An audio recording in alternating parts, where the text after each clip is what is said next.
చూద్దాం. అట్లాగే మా తెలంగాణ రాష్ట్ర కాంగ్రెస్ కమిటీ ఇన్ఛార్జ్ శ్రీమతి దీపా దాస్ మున్షి గారికి,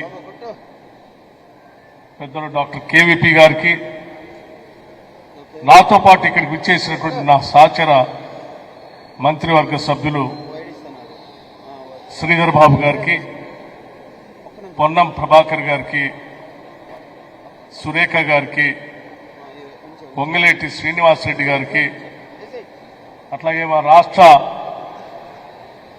అడ్వైజర్ షబీర్ అలీ గారికి, పార్లమెంట్ సభ్యులు డాక్టర్ మల్లు రవి గారికి, డాక్టర్ శైలజానాథ్ గారికి, మరో పార్లమెంట్ సభ్యులు అనిల్ కుమార్ యాదవ్ గారికి, మరో పార్లమెంట్ సభ్యులు రఘువీర్ రెడ్డి గారికి, అట్లాగే ఎప్పుడు రాజశేఖర రెడ్డి గారి కార్యక్రమం అన్నా చాలా ప్రేమతో పాల్గొనేటువంటి సిపిఐ నాయకులు నారాయణ గారికి,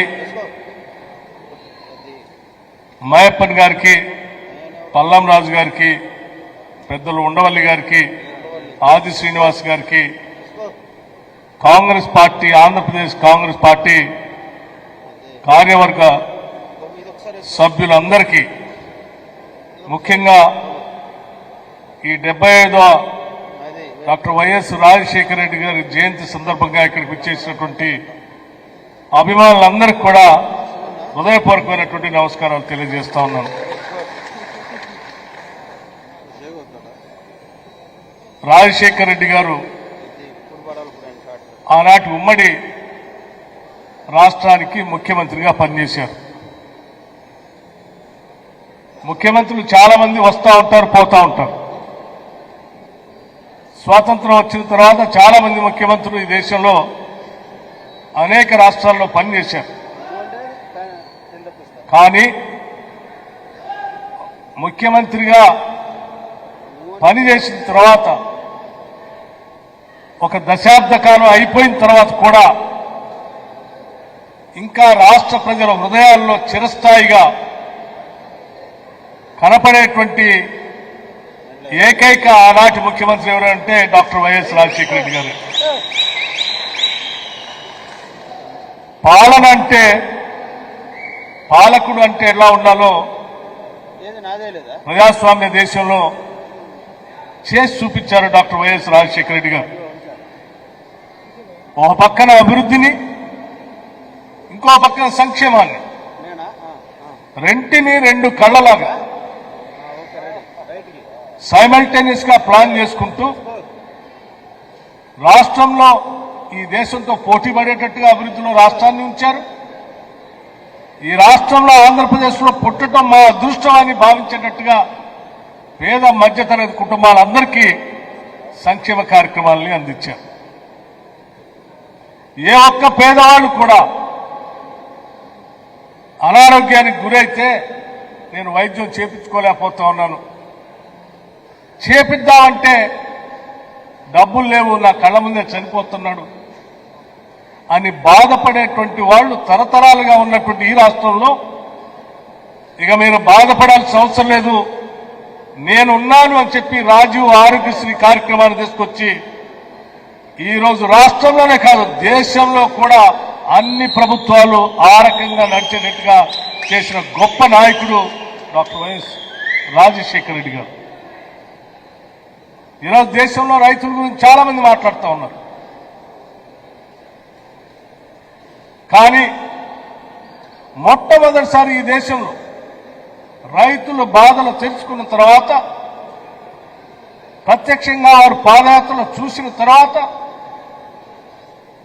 ఉచిత కరెంటు ఇవ్వాలని ఈ దేశంలో ఏ నాయకుడు ఒప్పుకోలేదు, ఏ ముఖ్యమంత్రి కూడా ఒప్పుకోలేదు.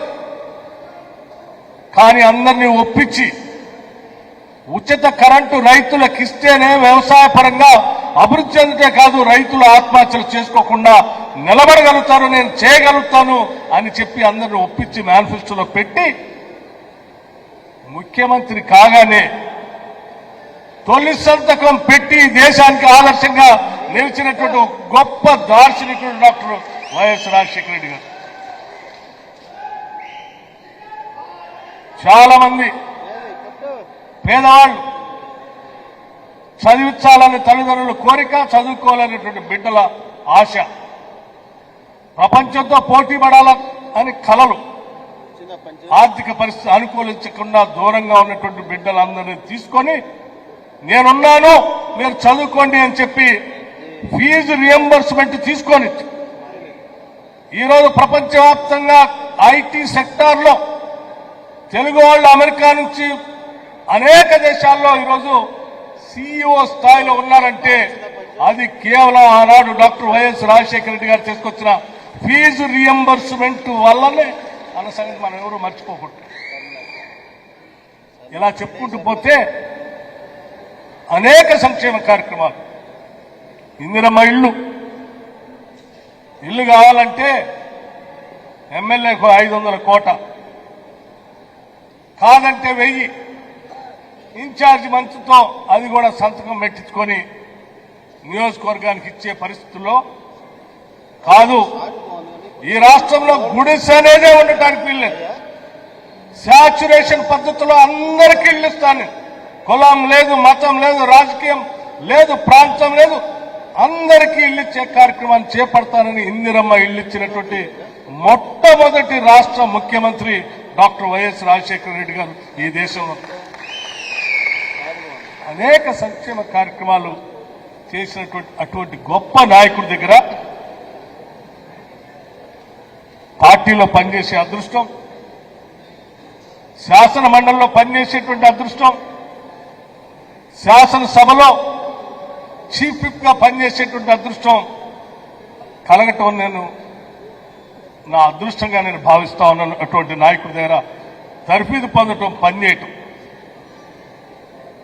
మేమంతా ఆ రోజు చీఫ్ విప్ గా నేను, విప్పులుగా డాక్టర్ శైలజనాథ్, కొండ్రు మురళి గారు, మా ముగ్గురిని పెట్టి సభా వ్యవహారాలు నడిపేటప్పుడు మాకు తర్ఫీదు ఇచ్చారు.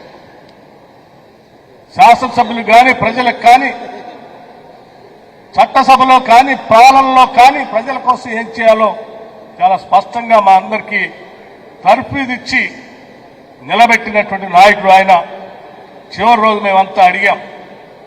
శాసనసభ అయిపోయింది, చిట్ట చివరి రోజు తెల్లారే రచ్చబండ కార్యక్రమాన్ని ప్రకటించారు. అని ప్రత్యేకంగా కలిసి అడిగాం, సార్ ఒక్కరోజు గ్యాప్ ఇద్దాం సార్, శాసనసభ్యులంతా కొత్త గెలిచి వచ్చారు, ఒక్కరోజు గ్యాప్ ఇస్తే మళ్ళీ వాళ్ళ నియోజకవర్గాల్లో పోయి పండగ చేసుకుంటారు సార్ అంటే, లేదు, ప్రజలు ఎంతో నమ్మకంతో మనల్ని గెలిపించారు, ఒక్క నిమిషం కూడా వృధా చేయడానికి వీల్లేదు, తెల్లారే రచ్చబండ కొనసాగాల్సిందే అని చెప్పి బయలుదేరి మనందరి నుంచి కనపడినంత దూరానికి వెళ్ళిపోయారు. కానీ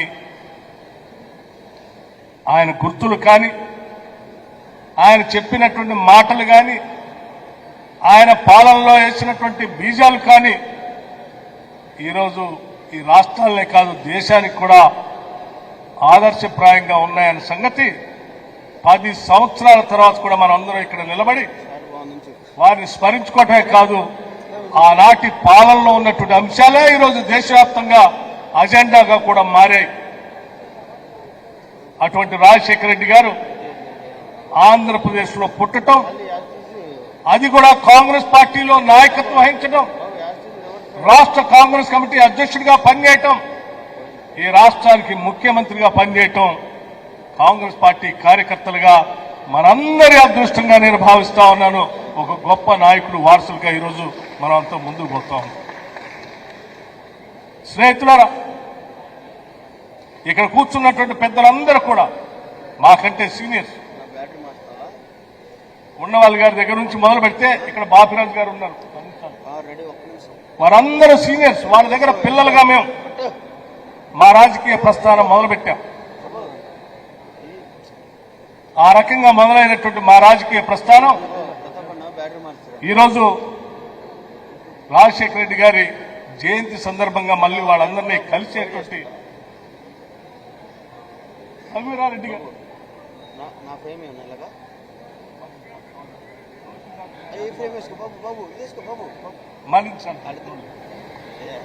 తులసిదాస్ గారు, తులసిరెడ్డి గారు, మీరందరికీ నమస్కరిస్తూ ఈ కార్యక్రమంలో పాలు పంచుకోవడానికి అవకాశం ఇచ్చినటువంటి షర్మిల గారికి నేను ప్రత్యేకంగా ధన్యవాదాలు తెలియజేస్తా ఉన్నాను. ఈరోజు